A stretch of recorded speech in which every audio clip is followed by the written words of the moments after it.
ગોમતીજીના પશ્ચિમ કિનારે આ રઘુવીર બાગ આવેલ છે, જે અત્યારે રઘુવીર વાડી તરીકે ઓળખાય છે.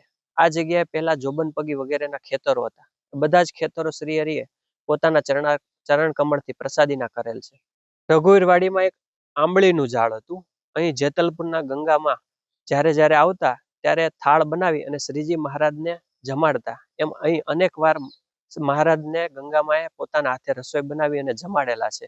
એવું આ પ્રસાદીનું સ્થાન છે. તેમજ એની નીચે બેસીને મહારાજે ઘણીવાર જ્ઞાન સંબંધી વાતો પણ કરેલી છે. આ પવિત્ર જગ્યાએ આ પ્રસાદીનો ઓટો કરવામાં આવેલ છે. આચાર્ય શ્રી રઘુવીરજી મહારાજ નિવૃત્ત થયા પછી અહીં રઘુવીર વાડીમાં જ રહેતા. હાલમાં આ જગ્યાએ વર્તમાન આચાર્ય શ્રી પરમ પૂજ્ય ધર્મ ધુરંધર 1008 આચાર્ય શ્રી અજેન્દ્ર પ્રસાદજી મહારાજ પરિવાર સહિત અહીં રહી અને સત્સંગના કાર્યો કરી રહ્યા છે. અહીં સત્સંગી હજારો ભક્તોને વિનામૂલ્યે ભોજનનું સદાવ્રત પણ આપવામાં આવી રહ્યું છે. પ્રસાદીની બોરસલી છે, જે કહેવાય છે કે મહારાજ વખતે આ પ્રસાદીની બોરસલી હતી. એના આપણે દર્શન કરી શકીએ છીએ. અહીંયા એક પ્રસાદીનો કૂવો છે, જેમાં મહારાજ જ્યારે જ્યારે અહીંયા આવતા ત્યારે આ કૂવામાં સ્નાન કરતા, અને એવો આ પ્રસાદીનો કૂવો છે.